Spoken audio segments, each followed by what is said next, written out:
Astaghfirullah. Bismillahirrahmanirrahim.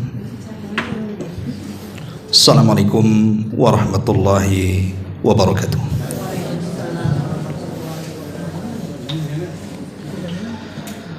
Bihamdillahi wassalatu wassalamu ala rasulillah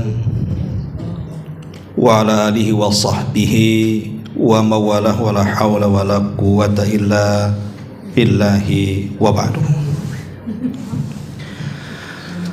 Alhamdulillah, di siang hari ini walaupun cuaca kurang bersahabat tetapi tidak menyurutkan semangat untuk tetap hadir di majelis ilmu. Dan pembahasan di siang hari ini, karena sebentar lagi kita akan masuk di hari-hari terbaik dunia, 10 awal bulan Dzulhijjah. Banyak amalan-amalan yang sangat istimewa yang harus dilakukan seorang muslim. Salah satunya adalah berkurban.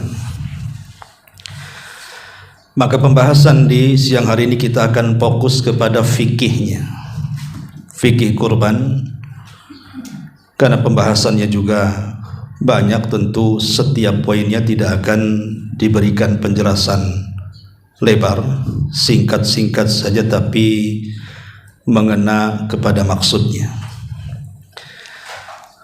Langsung saja,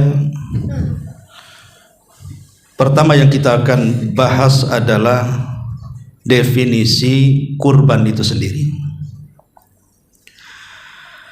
Ulama mengatakan bahwa definisi kurban adalah ma yudbahu min bahimatil an'am ayyama idil adha taqarruban lillahi azza wa jalla. Jadi kurban itu adalah hewan yang disembelih dari binatang-binatang ternak di hari-hari Idul Adha dalam rangka mendekatkan diri kepada Allah. Itu definisi kurban. Kalimat ma yudbahu min bahimatil an'am, apa yang disembelih dari binatang ternak. Maksud binatang ternak di sini hanya ada pada 3 binatang.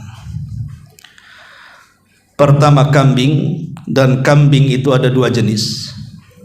Pertama kambing kacang, dalam bahasa Arabnya disebut maiz. Kemudian yang kedua ada yang disebut dengan domba, bahasa Arabnya disebut adhan. Kemudian yang kedua sapi atau yang sejenisnya seperti kerbau. Dan yang terakhir unta. Jadi 5 binatang ini yang boleh dikurbankan. Pertama domba, yang kedua kambing kacang, yang ketiga sapi, yang keempat kerbau, dan yang terakhir unta. Kapan disembelihnya? Ayyama idil adha, di hari-hari Idul Adha. Kalimat ayam ini jamak daripada hari-hari. Artinya penyembelihan kurban itu bukan di 1 hari, tapi ada di 4 hari.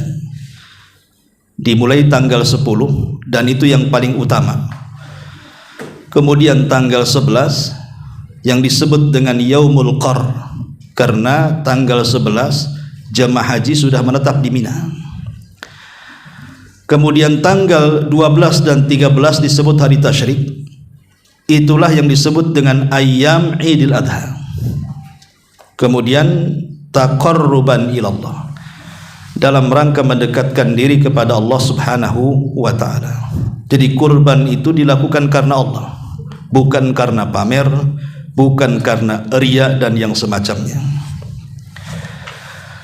Masalah yang kedua tentang sebab penamaan daripada kurban. Dalam bahasa Arabnya kan al-udhiyatu, dalam bahasa kitanya kurban. Sebab penamaan al-udhiyah itu diambil dari kata-kata duha. Maksudnya menunjukkan waktu duha. Karena pensyariatan penyembelihan itu dimulai dari permulaan waktu duha, setelah melaksanakan salat Idul Adha. Makanya perbedaan salat Idul Adha dengan Idul Fitri itu, kalau Idul Adha disegerakan, tapi Idul Fitri boleh dimajukan, karena setelah Idul Fitri tidak ada acara kecuali silaturahim saja. Tapi setelah Idul Adha ada penyembelihan, makanya disegerakan. Ini sebab penamaannya. Kemudian yang ketiga, adapun dalil pensyariatannya, Allah Subhanahu wa taala berfirman di dalam surat yang kita semua hafal, fasalli li rabbika wanhar, salatlah untuk Rabbmu dan menyembelihlah untuk Rabbmu. Dan Allah juga mengatakan, kul inna salati wa nusuki wa mahyaya wa mamati lillahi rabbil alamin. Katakan sesungguhnya salatku, penyembelihanku artinya kurbanku, hidupku dan matiku, semuanya kuserahkan kepada Rabb, pemelihara alam semesta. Ini dari Quran. Adapun dari hadis Nabi sallallahu alaihi wasallam, disebutkan dalam hadis Anas ibn Malik radhiyallahu anhu, di mana beliau mengatakan, dohan Nabi sallallahu alaihi wasallam bi kabshaini amlahaini faraaituhu wadi'an qadamahu ala sifahihima yusammi wa yukabbir fadhabahahuma biyadihi, muttafaqun alaih. Nabi sallallahu alaihi wasallam menyembelih 2 ekor kambing. Amlah itu warna, di mana kambing itu didominasi warna putih dan ada warna hitam di sekitar kaki dan kepala, disebut amlah. Itu warna yang paling disukai Nabi, campuran antara warna putih dan hitam, tetapi putih mendominasi. Kata Anas bin Malik radhiyallahu an, aku melihat Nabi sallallahu alaihi wasallam meletakkan kakinya di leher kambing tersebut, kemudian beliau membaca basmalah dan bertakbir, kemudian menyembelih keduanya dengan tangannya. Dari sini menunjukkan bahwa Nabi sallallahu alaihi wasallam berkurban dan menyembelih sendiri, dan Rasul tidak pernah meninggalkan kurban sejak disyariatkan kurban sampai wafatnya. Dan disyariatkan kurban itu pada tahun kedua Hijriyah, sampai 11 Hijriah Rasul wafat, Rasul tidak pernah meninggalkan kurban. Adapun hukumnya, jumhurul ulama atau mayoritas para ulama mengatakan bahwa kurban itu sunnah muakkadah. Di sinilah perbedaan sunnah dengan sunnah muakkadah. Kalau sunnah kadang dilakukan, kadang ditinggalkan. Kalau sunnah itu disandingkan dengan kalimat muakkadah, berarti sunnah itu hampir mirip dengan wajib, karena tidak pernah ditinggalkan Nabi. Sejak disyariatkan sampai wafat, Rasul tidak pernah meninggalkan kurban. La jumhur ulama mengatakan dia sunnah muakkadah. Kenapa tidak wajib? Pertama dalilnya, Nabi SAW mengatakan, idza dakhaltal ashra wa arada ahadukum an yudhhiya fala yamussa min sya'rihi wa basharihi syai'an. Apabila engkau masuk di 10 awal bulan Dzulhijjah dan salah seorang di antara kalian ada keinginan untuk berkurban, maka jangan disentuh bulu-bulu dan rambut-rambut di badan kalian. Pendalilannya adalah kalimat arada, dan salah seorang di antara kalian hendak berkurban. Ini menunjukkan tidak wajib kurban itu, tetapi sunnah muakkadah, karena tidak ada penekanan. Yang kedua, sahabat Abu Bakar dan Umar radhiyallahu anhuma pernah tidak berkurban, padahal dia sanggup. Abu Bakar gimana tidak sanggup, dia orang kaya. Umar juga orang kaya, tidak mungkin keduanya tidak sanggup berkurban. tapi keduanya tidak berkurban satu saat, ingin menunjukkan bahwa hukum kurban itu tidak wajib, tetapi sunnah muakkadah saja, dan banyak dalilnya. Tetapi sebagian ulama yang lain seperti Abu Hanifah, Imam Auza'i, bahkan yang paling kontemporer seperti Al-Imam Ibnu Utsaimin atau Syekh Utsaimin rahimahullahu taala mengatakan bahwa kurban itu hukumnya wajib. Maksudnya wajib bagi yang mampu. Kalau dia mampu berkurban kok tidak berkurban, menurut pendapat kedua berdosa dia karena meninggalkan wajib. Alasannya Nabi SAW bersabda, barang siapa yang memiliki keleluasan harta kemudian dia tidak berkurban, kata Nabi SAW, fala yaqrabanna musallana, jangan pernah dekat tempat sembahyang kami. Diusir dari tempat sembahyang, diusir dari tempat sholat bagi orang yang berkorban dan tidak mau berkorban. Pengusiran ini menunjukkan wajib. Kalau sunnah saja tidak mungkin sekeras ini. Nabi SAW sampai mengatakan mengusir orang-orang yang sholat id dan dia sanggup berkorban tapi tidak mau berkorban, menunjukkan bahwa hukum kurban itu adalah wajib. Kemudian masalah selanjutnya adalah disyariatkan kurban itu likulli ahli baitin, mencakup seluruh ahli bait. Apakah kemudian kalau satu rumah itu jumlahnya lima-limanya harus berkurban? Tidak seperti itu maksudnya. Cukup satu saja yang berkurban dan diniatkan satu keluarga, itu sudah cukup. Itu yang dilakukan oleh para sahabat Nabi SAW. Jadi mereka kebiasaan di zaman Rasul, apabila berkurban maka mereka berkurban satu orang kemudian diniatkan kepada satu keluarga. Ingat, satu keluarga itu maksudnya yang hidup satu rumah. Kalaupun satu keluarga, kalau dia sudah beda rumah karena sudah menikah akhirnya pindah rumah gitu ya, ataupun belum menikah dia sudah bekerja tapi tidak hidup satu rumah karena sudah punya rumah sendiri, maka itu tidak mencakup itu. Jadi maksudnya di sini yang hidup satu rumah yang dinafkahi oleh orang yang berkurban, maka itu bisa diniatkan kepada satu rumah dengan satu ekor kambing. Dan ingat, bersyirikat dalam pahala itu dibolehkan dalam Islam. Bersyirikat dalam pahala ya, bukan bersyirikat dalam kurban. Karena bersyirikat dalam kurban itu hanya boleh di dua binatang ternak. Pertama sapi ataupun unta dengan berserikat 7 orang. Tapi kalau kambing tidak bisa berserikat. Kambing itu hanya satu ekor untuk satu orang, tetapi disyirikatkan pahalanya, diniatkan untuk satu keluarga. Ini masalah yang berikutnya. Kemudian masalah yang lain tentang hikmahnya. Kenapa kemudian kurban itu disyariatkan?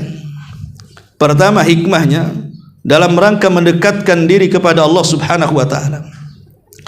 Bahkan ibadah kurban ini ibadah yang sangat mulia. Ketika para dukun, paranormal dan yang semacamnya, mereka mensyaratkan kurban untuk setan dan jin-jin mereka dalam rangka kesyirikan, maka ketika kita berkurban kepada Allah berarti kita sedang mentauhidkan Allah dan menyelisih mereka yang berkurban kepada jin dan setan. Artinya di sini kurban itu ibadah mulia karena menyelisih orang-orang musyrik dan dalam rangka mendekatkan diri kepada Allah. Yang kedua alasannya atau hikmahnya, kurban ini tarbiyatu alal ubudiyati. Dia bentuk tarbiyah dalam rangka penyembahan kita kepada Allah Subhanahu wa taala. Terkadang ada orang-orang yang mereka bakhil dengan harta mereka, padahal kurban itu persembahan kita kepada Allah. Kalau seseorang memberikan hadiah kepada pejabat, kepada orang-orang yang dicintainya di dunia, terkadang bisa saja dia mentraktir makan jutaan mungkin jumlahnya uang yang dikeluarkan. Kenapa diberikan hadiah kepada Allah tidak? Kita ini hamba, budak bagi Allah. Maka sebenarnya ketika kita ini berkurban, itu kita sedang beribadah kepada Allah, menjadikan kita budak di hadapan Allah Subhanahu wa taala. Kemudian yang ketiga, i'lanut tauhid. I'lan tauhid, bahwa kurban itu sedang mengiklankan pentauhidan kita kepada Allah Subhanahu wa taala, karena saat menyembelih kita membaca basmalah, bismillahi Allahu akbar, Allahumma hadza minni walaka.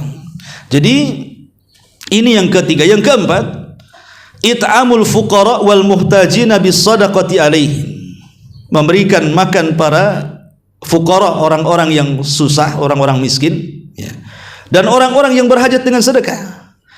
Dan ini bentuk amalan yang paling dicintai Allah Subhanahu wa taala. Karena ketika Nabi SAW bertanya kepada para sahabat, tahukah kalian amalan yang paling dicintai? Sahabat mengatakan tidak tahu. Maka Rasul mengatakan, sururun tudkhiluhu ala qalbil muslim, kebahagiaan yang kau tanamkan kepada hati seorang muslim.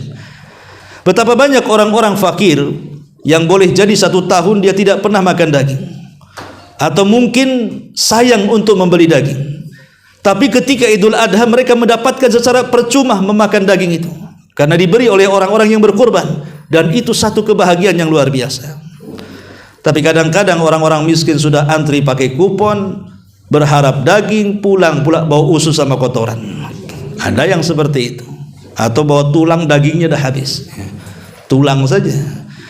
Jadi mereka adalah orang-orang yang berhak mendapatkan sedekah. Berikan yang terbaik kepada mereka, karena Idul Adha itu adalah kebahagiaan bagi mereka juga.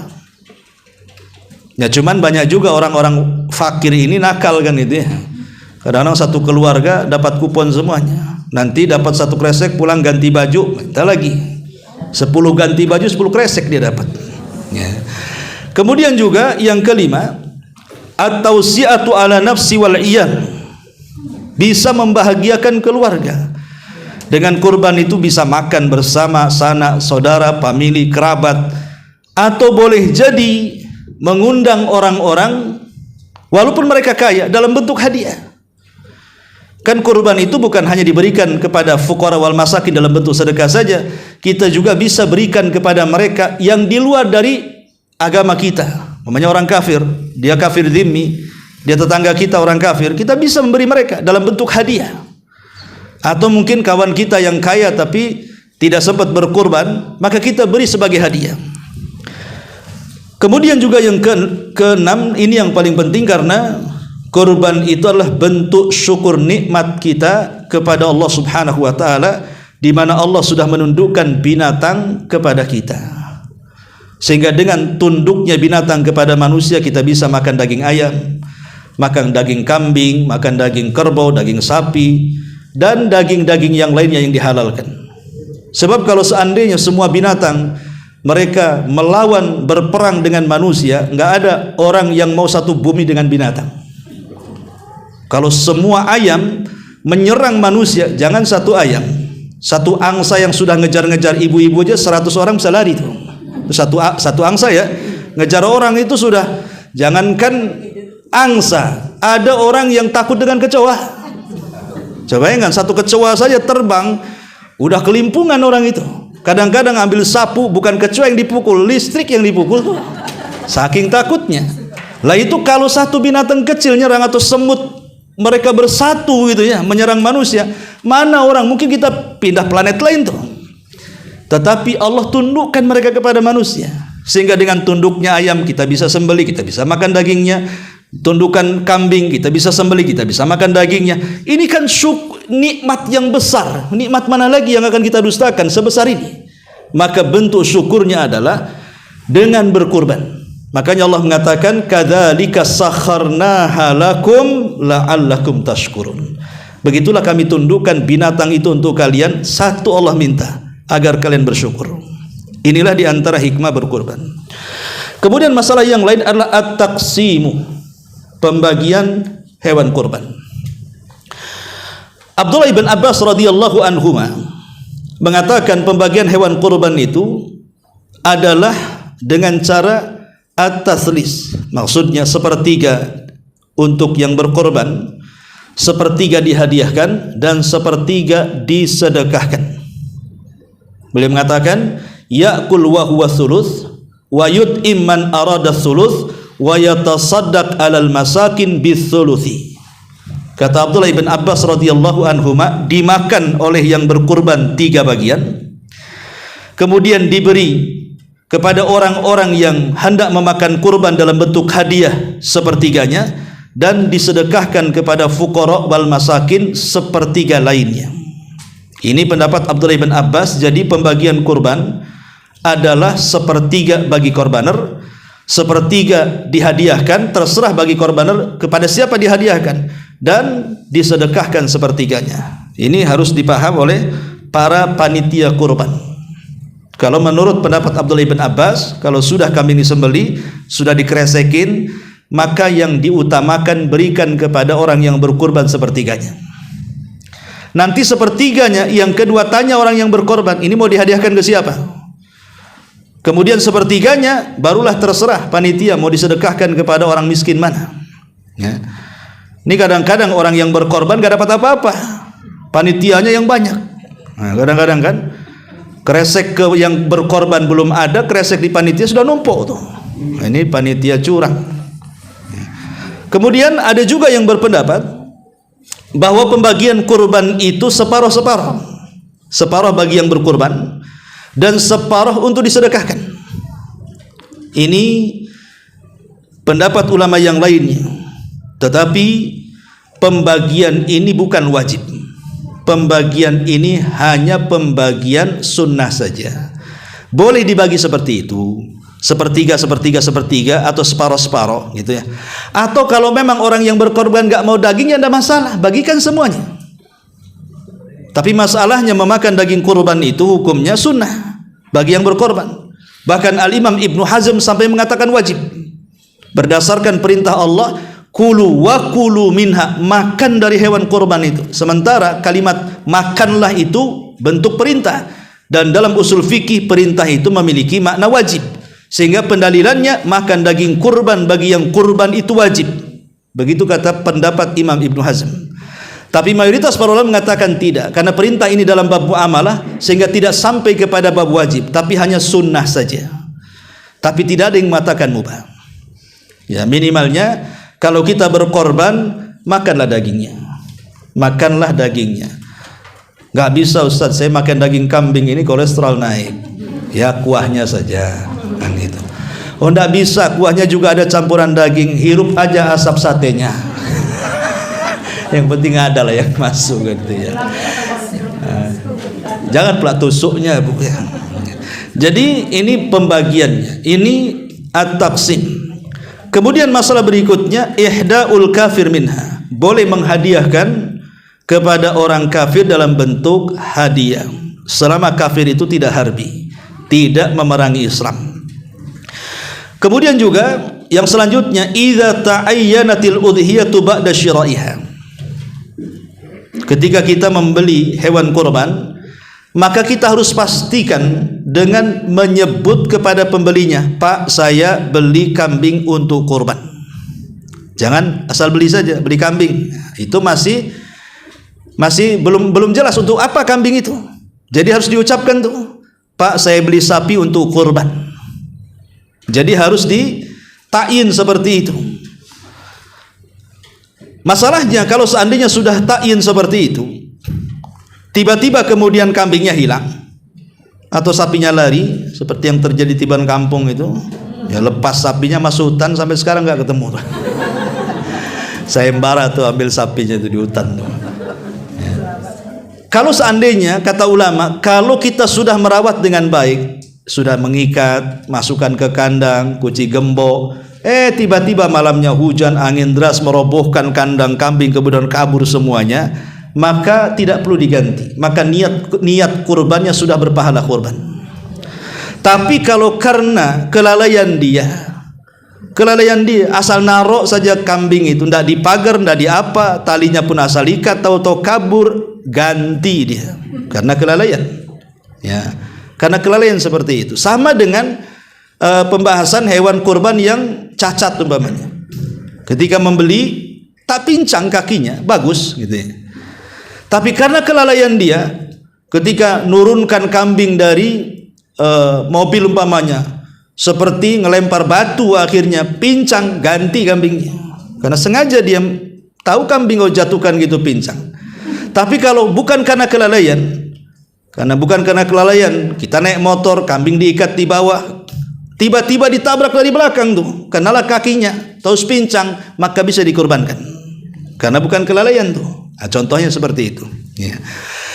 Kemudian yang selanjutnya adalah syira'ul udhiyati dainan. Boleh enggak kita ini berkurban karena tidak punya hutang, akhirnya tidak punya uang, akhirnya berhutang. Karena terbiasa kurban. Kebetulan tahun ini tidak ada uang, akhirnya berhutang untuk berkurban. Ulama mengatakan boleh kita ini berhutang kurban kalau ada 3 syarat. Pertama, ada niat bayar.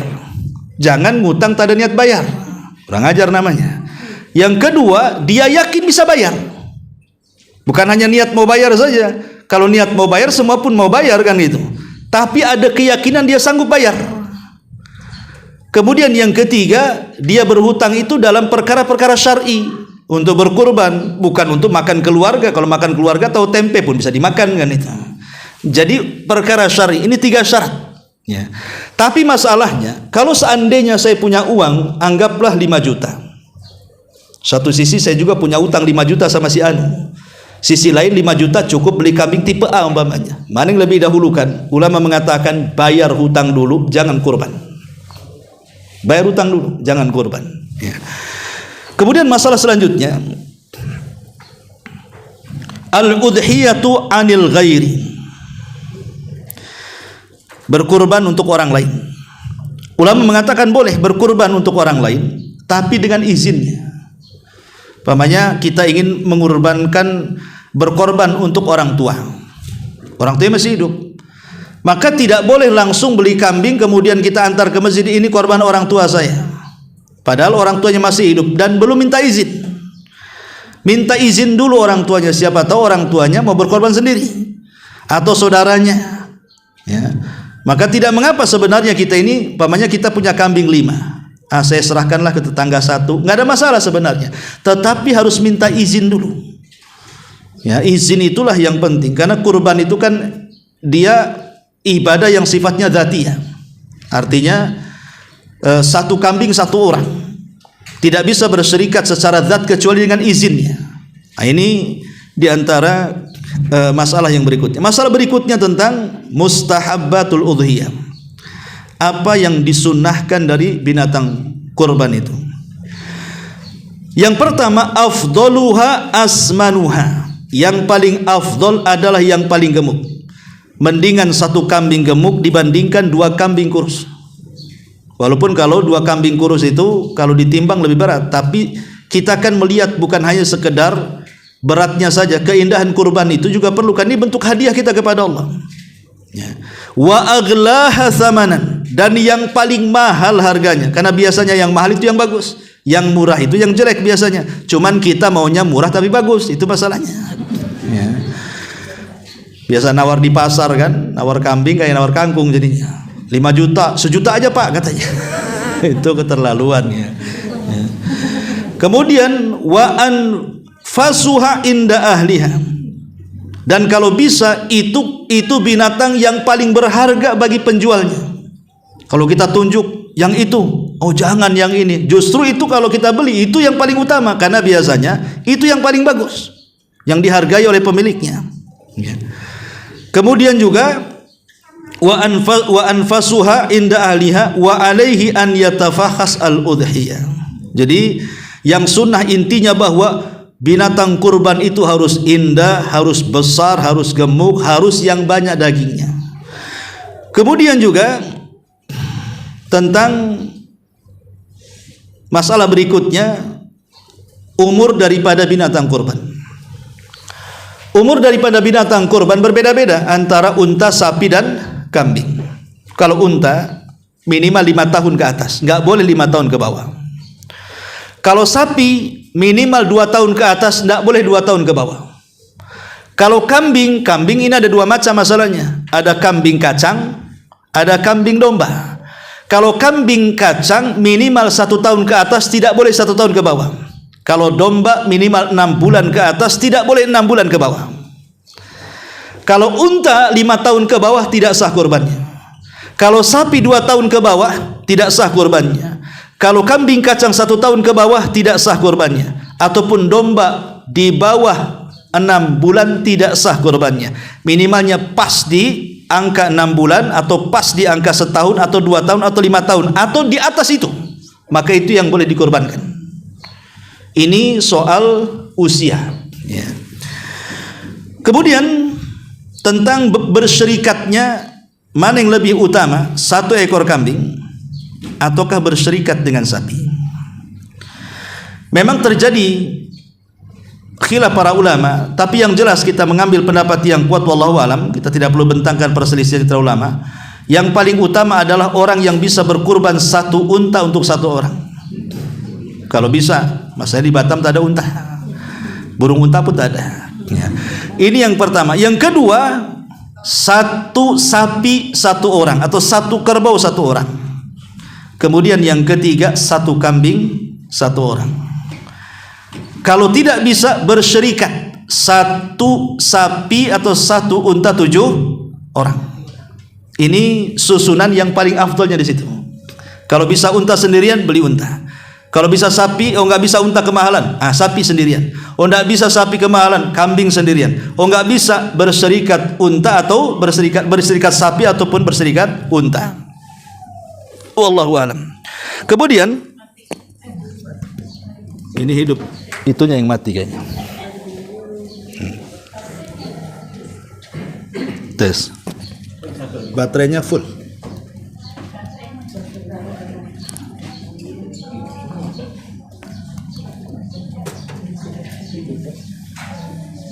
Ini full baterainya. Dua-duanya pun mati.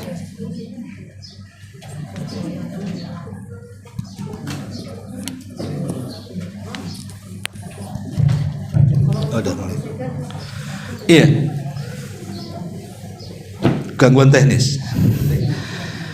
Kemudian tentang bai'u jildil udhiyah, menjual kulit binatang kurban.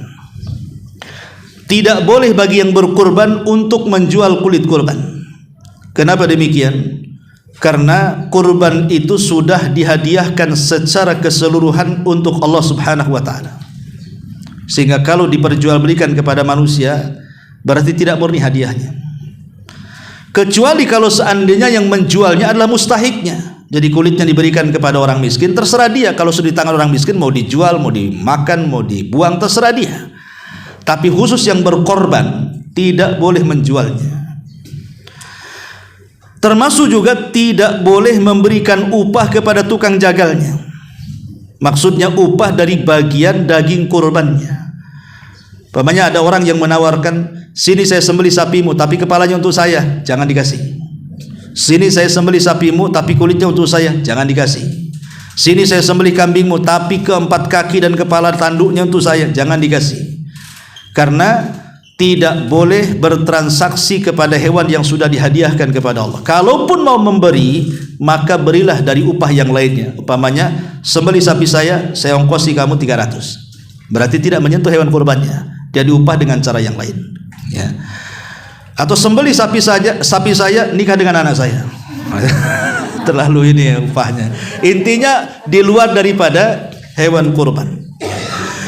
Kemudian juga i'ta'ul udhiyati li jam'iyatil khairiyah. Boleh enggak seseorang itu memberikan kurban kepada jam'iyah khairiyah, kepada muassasah yayasan, kepada masjid yang mereka membuka gitu ya, membuka layanan kurban dan siap untuk mendistribusikan kepada orang yang berhak. Maka boleh kata ulama. Tidak harus kita kurban sendirian, kita serahkan ke mereka, urusan mereka. Seperti mamanya saudara-saudara kita yang di Singapura. Di sana kan tidak leluasa untuk berkurban itu. Mereka kurban, bahkan harus di tempat jagalnya. Bukan kayak di Batam, di trotoar aja bisa di Batam. No. Di sana mana bisa kan itu. Sehingga mereka hanya bisa menyerahkan ke Batam atau ke Tanjung Pinang atau ke tempat-tempat lain, diserahkan ke muassasah tertentu, maka dibolehkan selama kita tahu keamanahan muassasah tersebut. Ya. Kemudian juga ma yuqalu inda dzabhil udhiyah. Apa yang harus dikatakan ketika kita menyembelih kurban? Karena begini, seafdol-afdolnya orang yang berkorban adalah yang menyembelih dengan tangannya. Itu yang dilakukan Nabi. Kecuali kalau dia tidak punya keberanian atau tidak piawai dalam menyembelih. Kadang tidak semua orang itu punya keberanian menyembelih. Karena ada orang-orang tertentu itu melihat darah saja lemas. Ya kan, kambing belum disembelih dianya yang tumbang. Kan gitu ya, ada orang-orang tertentu seperti itu. Sehingga memang perlu keberanian, apalagi okelah kalau kambing itu kecil, kadang-kadang sapi. Karena saya pernah menyaksikan sendiri, ya, ada orang yang beli sapi karena mungkin tidak tahu caranya, setelah disembelih sapinya berdiri. Itu lama, ada 2-3 jam baru tumbang, itu pun karena kehabisan darah, itu kan nyiksa namanya. Anehnya, ketika sapi itu berdiri harusnya ditumbangkan lagi, disembelih lagi.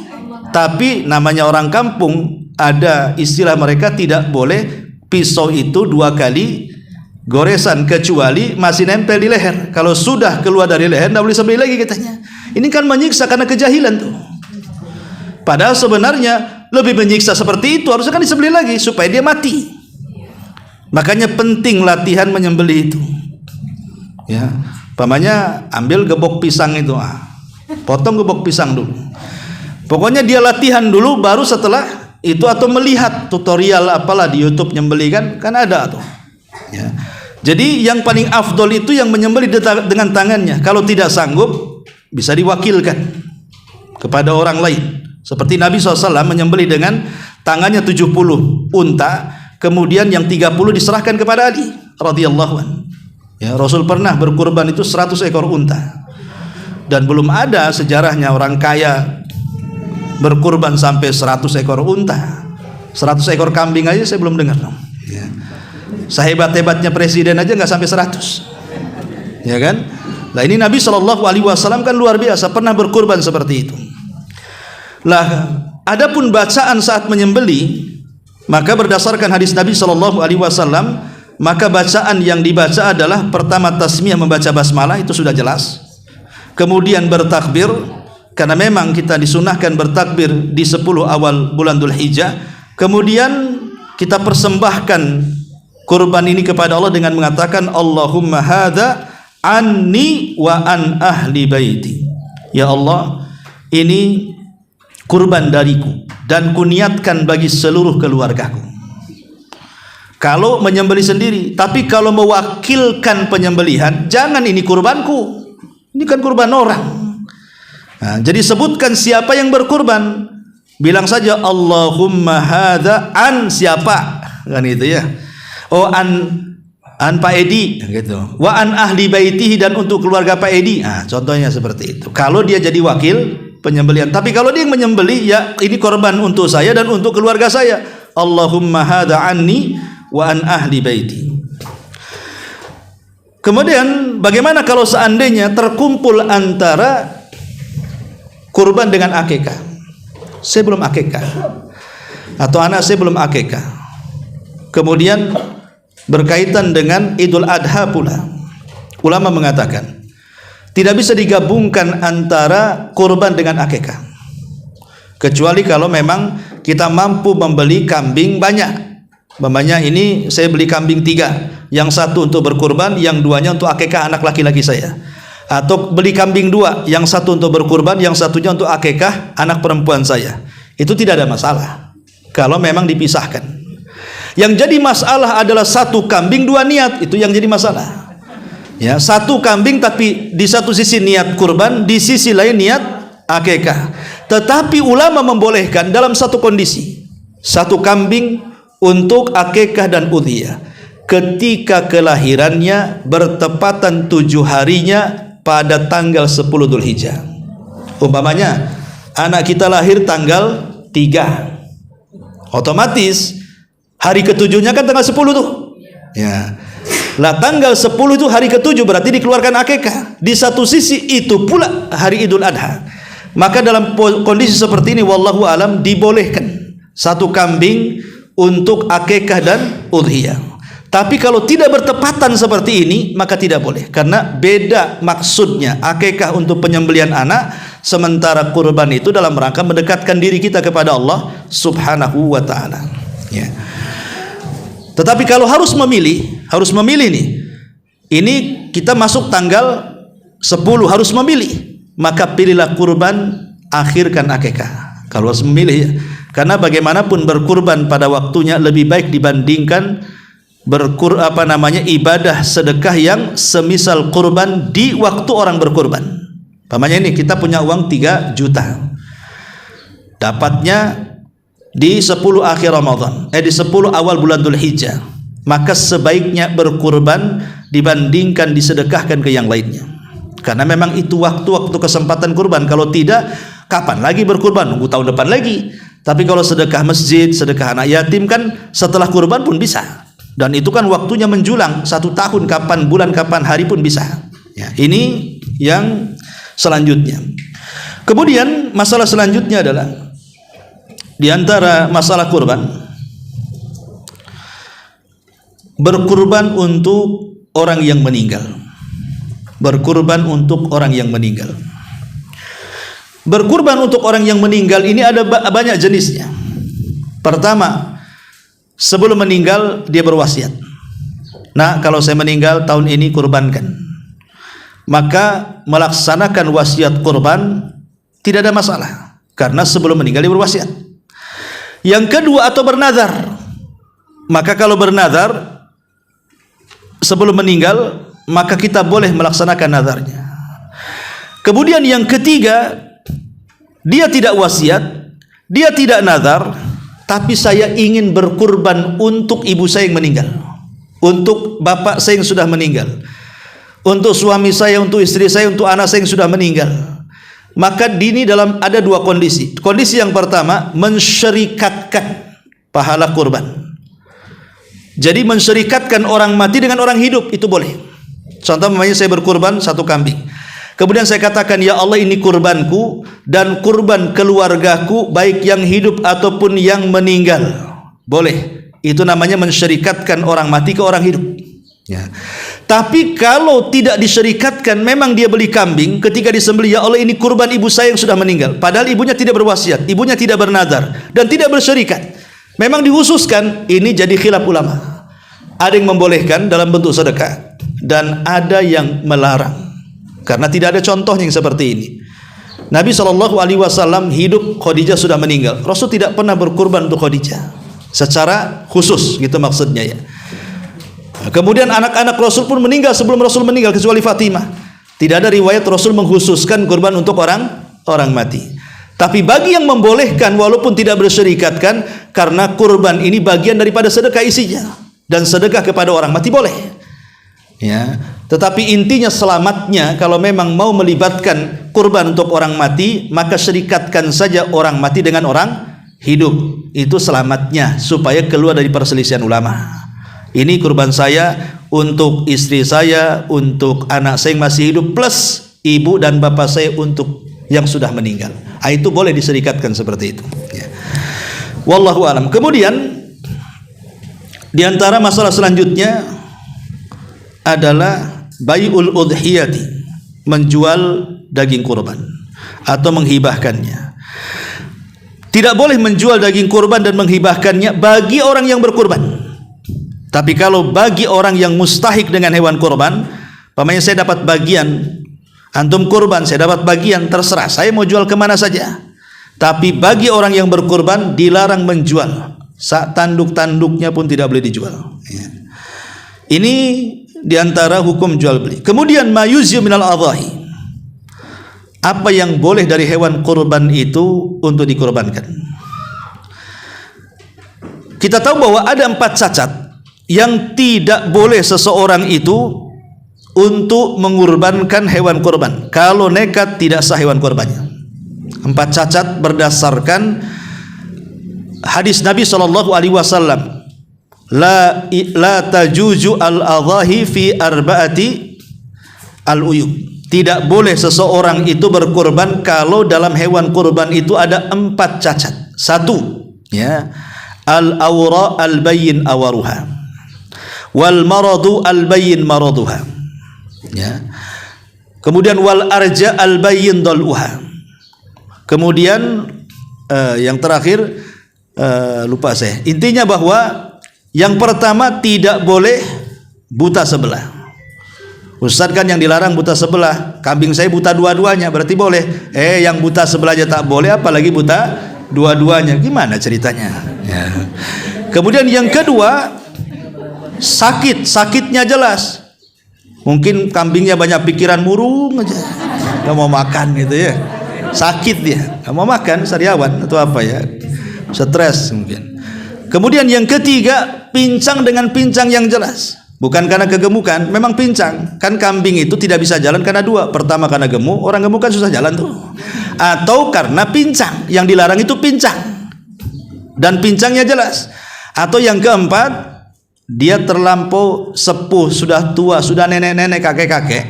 Sehingga sum-sumnya sudah hilang, sudah nggak bersum-sum lagi. Nah, al-ajfa namanya ya. Jadi ini 4 cacat tak boleh. Makanya saya sarankan kalau beli kambing, perhatikan 4 perkara ini. Beli kambing, pandang kedua matanya, ya, tengok dua matanya. Mata kita mandang kedua mata kambing. Takutnya buta, Bu. Ya, perhatikan kedua bola matanya. Ini yang pertama kalau beli kambing nih. Ya, jangan terlalu lama jatuh cinta pula nanti. Pandang saja, takut dia buta sebelah atau buta dua-duanya. Yang kedua, suruh jalan kambingnya, suruh jalan, dorong-dorong. Ya. Kalau lincah jalannya, beli, berarti tak pincang tuh. Ya. Kemudian yang ketiga, kasih makan. Kasih makan, mau makan nggak? Kalau makannya kenceng berarti sehat. Ya. Kemudian lihat, tanya berapa usianya. Kalau usia seabad jangan dibeli. Ya. Artinya cari kambing yang muda, yang tidak terlalu tua ya tidak terlalu kecil, intinya di atas usia setahun lah. Kalau seandainya 2 tahun idealnya, biasanya kambing bagus itu 2 tahun idealnya, itu yang gemuk-gemuk tuh ya. Ini diantara 4 cacat tak boleh. Kalau yang cacatnya lebih tinggi daripada ini, makin tak boleh. Pamannya kambingnya dimakan serigala, habis 2 kaki tapi masih hidup ya. Nah, makin tak boleh. Yang pincang aja nggak boleh, hilang pula kakinya ya. Jadi tapi kalau di bawah itu maka sah tapi makruh. Contoh umpamanya telinganya sobek, ya, itu dibolehkan telinga sobek, atau ekornya putus. Nah, itu kan di bawah itu tuh. Maka yang seperti itu sah tetapi makruh. Intinya kalau cacatnya di atas 4 cacat ini haram. Kalau cacatnya di bawah ini sah tapi makruh. Nah, gitu intinya. Ya. Kemudian di antara syarat-syaratnya, syarat-syarat orang yang berkurban. Pertama, an yakuna sahibuha qadiran ala thamaniha. Dia sanggup untuk membeli. Yang kedua, an takuna min bahimatil an'am. Dia harus mencari hewan kurban itu dari binatang ternak yang sudah saya sebutkan. Kemudian yang ketiga, an takuna khaliyatan minal uyub. Harus tidak boleh ada cacat yang saya sebutkan tadi. Kemudian yang keempat, antakuna fil waqtil muhaddada syar'an. Waktu penyembelihannya ditentukan. Jangan karena ingin makan daging sebelum subuh dan sembelih. Ya, itu bukan kurban namanya. Itu ya kambing biasa karena ingin makan daging, tapi disembelih setelah salat Id, baru itu dikatakan kurban. Maka siapa yang menyembelih sebelum waktunya, ganti itu hewan kurbannya. Ya. Kemudian juga di antara masalah kurban berikutnya, zaman dzabhul udhiyah. Sampai kapan penyembelihan kurban? Tadi saya katakan bahwa penyembelihan kurban itu ada 4 hari. Dimulai daripada tanggal 10 yang disebut dengan Yaumun Nahar. Ingat, Yaumun Nahar itu seafdol-afdolnya hari di dunia. Hari penyembelihan bertepatan dengan Idul Adha tanggal 10. Itu penyembelihan yang paling bagus, maka disebut Yaumun Nahar. Kalau tidak bisa di tanggal 10, bisa di tanggal 11, disebut dengan Yaumul Qor. Qor itu artinya menetap, karena jemaah haji menetap di Mina mulai tanggal 11 sampai tanggal 12 atau 13. Kalau tidak bisa juga, maka bisa dilakukan pada tanggal 12 dan 13. Lewat tanggal 13 tidak bisa dilakukan karena sudah habis lebarannya. Ya, Idul Adha agak panjang ya, sampai tanggal 13 ya. Ini waktu penyembelihan. Bagaimana kalau seandainya ketika disembelih rupanya kambing ini hamil, udah mati, anaknya keluar, hidup pula? Maka ingat, kalau hidup berarti anak itu harus disembelih lagi. Ya, tetapi kalau dia mati di perut ibunya, maka halal dimakan. Kalau mati di perut ibunya saat disembelih, ya, jadi ibunya disembelih karena mungkin ada hubung kait dengan anaknya. Daripada nggak punya ibu, aku mati juga lah. Jadi kalau mati dalam perut, maka itu ngikut kepada sembelihan ibunya. Tapi kalau belum mati, dia hidup keluar, disembelih lagi anaknya. Ya, itu ketentuannya seperti itu. Kemudian juga di antara beberapa perkara yang atau bid'ah atau penyelisihan ketika berkurban. Pertama, berwudu sebelum menyembelih. Tidak ada dalilnya. Berwudu dulu baru menyembelih. Ya.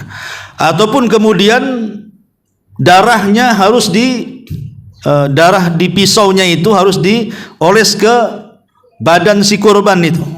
Kan ada yang punya keyakinan habis sembelih nanti pisaunya yang penuh dengan darah harus dilap-lap dengan bulu kurbannya. Maka itu juga tidak ada, kecuali kalau tidak ada niat untuk itu. Tapi sebagian orang meyakini seperti itu.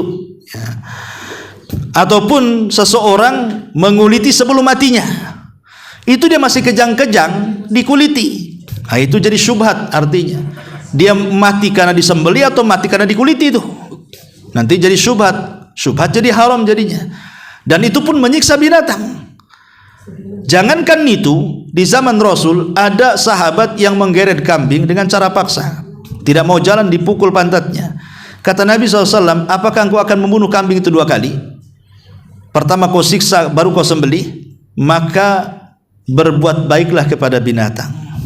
Jadi Islam itu mengajarkan tetap memberikan rahmat juga, bukan kepada manusia saja, kepada binatang pun memberikan rahmat.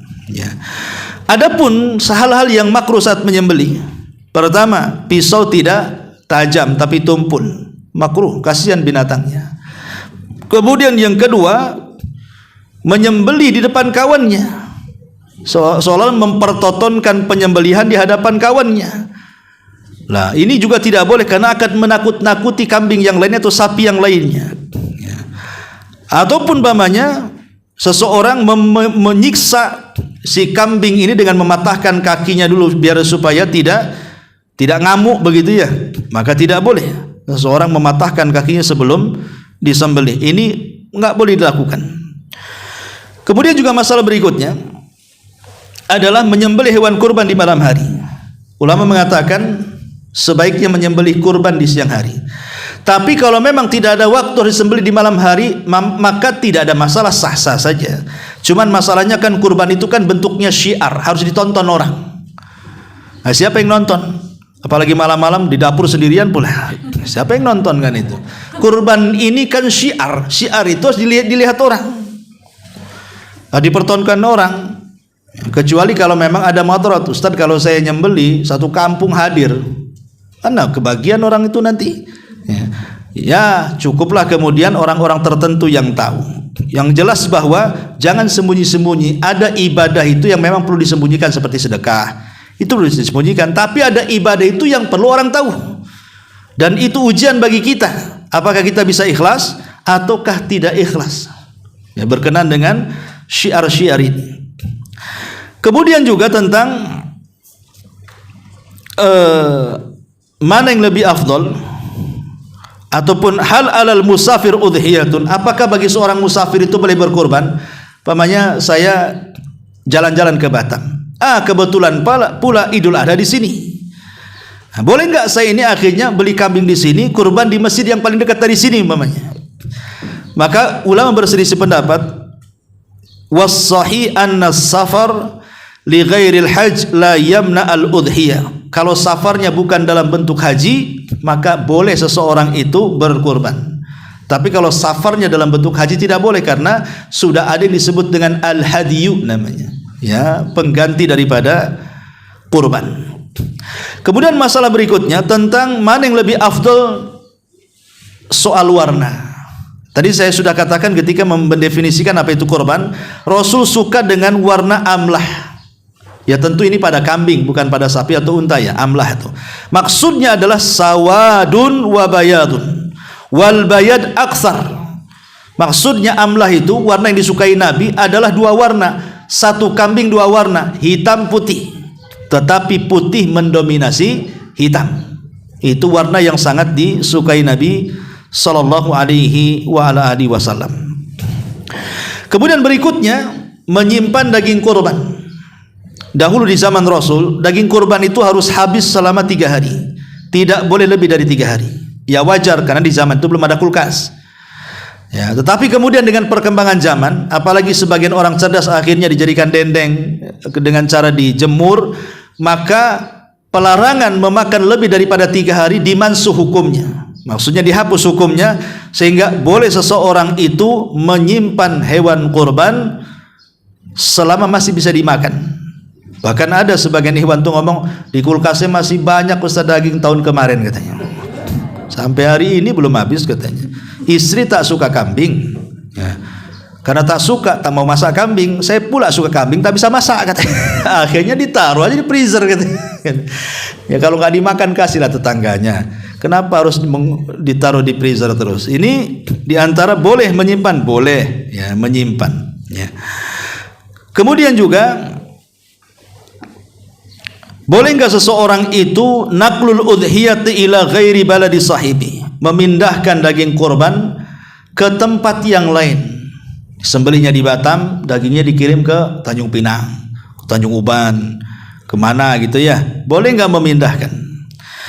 Maka dijelaskan al aslu alla tungqal. Asalnya tidak boleh dipindah ke daerah lain, tetapi dibagikan di daerah yang dia menyembelih kurban di situ. Kenapa? Karena intinya syiar, dan syiar itu dirasakan orang sekitar. Kalau seandainya dipindahkan, orang sekitar tidak mendapatkan syiarnya, ya, maka sebaiknya tidak dipindah. Karena di tempat lain pun ada kurban. Kecuali kalau umpamanya di tempat lain ada kena musibah, umpamanya di Batam aman, di Tanjung Pinang ada gempa, ada apa, akhirnya sedikit yang kurban. Itu lain dalam kondisi darurat atau ada kebutuhan kan. Kalau di sana aman, di sini aman, di sini banyak kurban, di sana banyak kurban, lah masing-masing orang untuk sekitarnya lah. Tidak perlu dipindahkan ke tempat-tempat yang lainnya. Ini juga diantaranya. Kemudian idza ishtara udhiyah falyajuju tabdiluha bi afdal minha. Kalau seandainya kita sudah mentakyin beli kambing, Pak saya beli kambing, ya berapa, 3 juta dibeli. Rupanya ada orang yang bayar utang, anggaplah dapat 5 juta juga. Boleh nggak kita ganti yang lebih baik? Nah, kita kembalikanlah, tukar balik lagi. Maka ulama mengatakan boleh kalau seandainya ditukar dengan yang lebih baik, walaupun dia sudah mentakyin ini kurban, tapi jangan diganti dengan yang lebih jelek. Ya.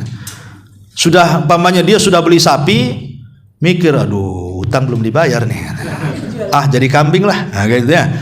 Nah, itu kan masalah tuh. Kok sapi jadi kambing kan nampak kali. Kecuali kalau dari domba ke kambing kacang itu. Nah, ini kan enggak. Ini kalau dari sapi turun drastis itu pangkatnya.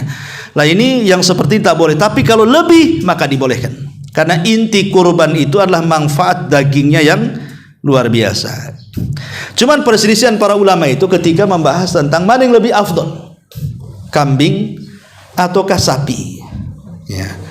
Kambing ataukah sapi? Karena kita lihat bahwa Nabi SAW itu kebanyakan kurbannya setiap tahun dari mulai disyariatkan sampai wafat itu kambing semua.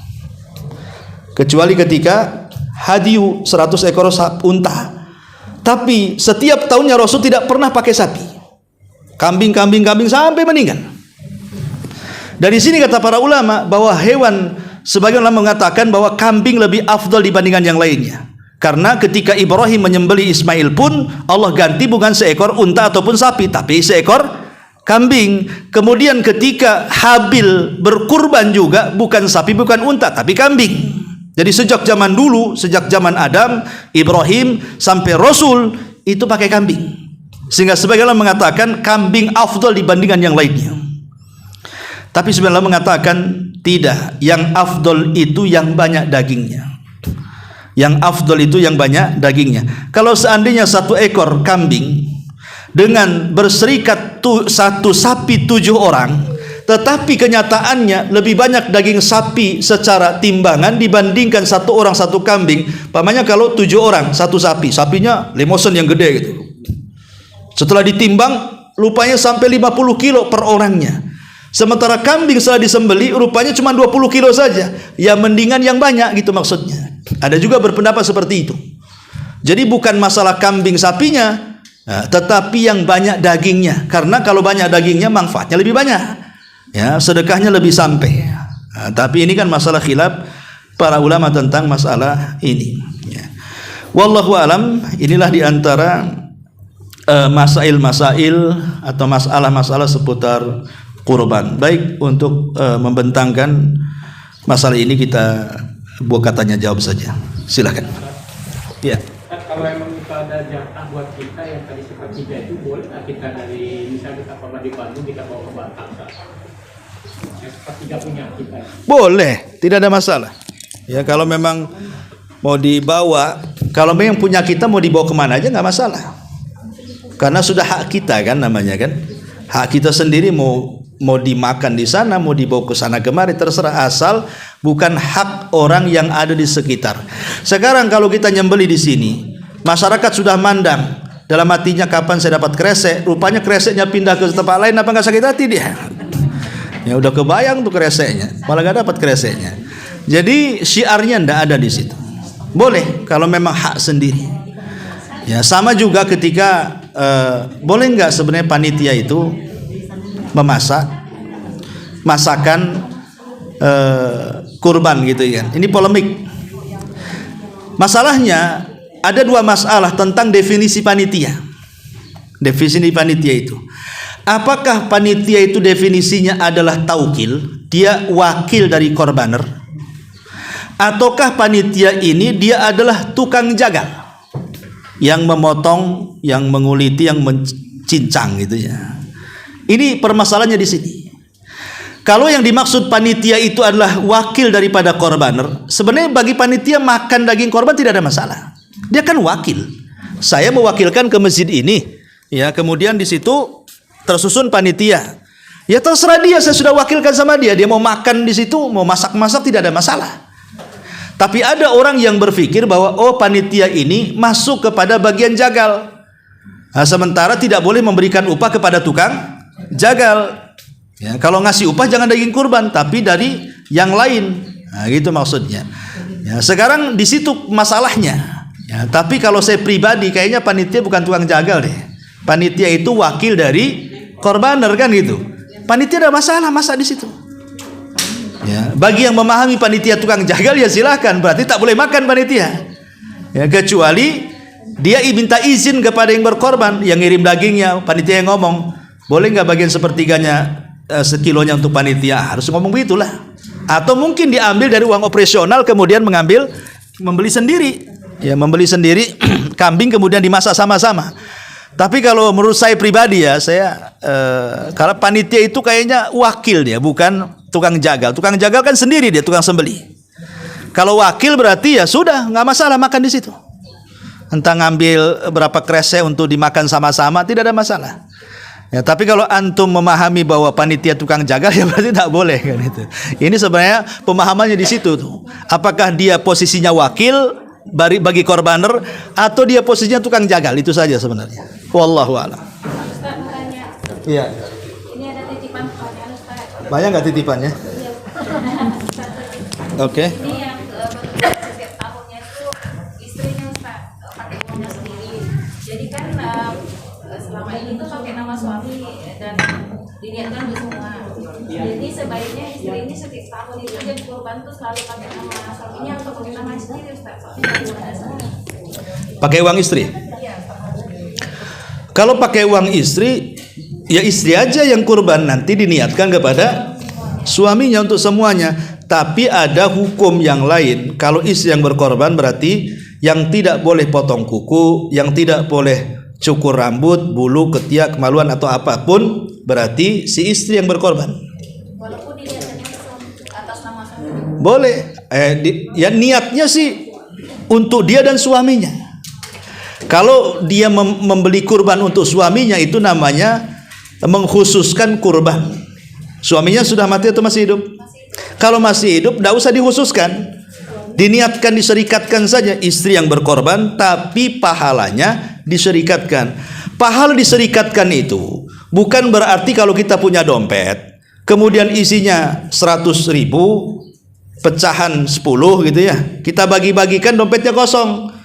Bukan begitu. Perserikat pahala itu tidak akan berkurang. Jadi kalau kita punya uang 100.000, kemudian kita bagi-bagi, tetap di dompet itu 100.000, nggak akan berkurang. Itulah bedanya pahala dengan uang. Kalau uang dibagi-bagi ya habis gitu ya, tapi kalau pahala dibagi-bagi nggak akan habis. Makanya kenapa ketika Rasul mengatakan apa? Man fattara shaim kana ajru shaim. Barang siapa yang memberi makan orang yang berpuasa, maka dia mendapatkan pahala orang yang berpuasa. Kalau pemahamannya pahala orang yang berpuasa kita ambil karena kita memberi makan, rugilah dia. Aku udah lapar-lapar katanya, diambil pahalanya. Mungkin nggak ada orang yang mau makan iftar orang kan?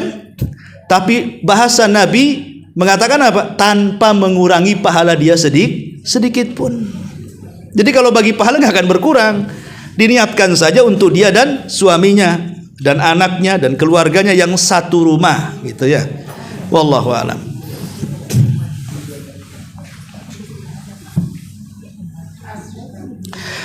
Baik, ini sudah 11:30. Mudah-mudahan bermanfaat. Subhanaka wa bihamdika, asyhadu an la ilaha illa anta, astaghfiruka wa atubu ilaik. Allahu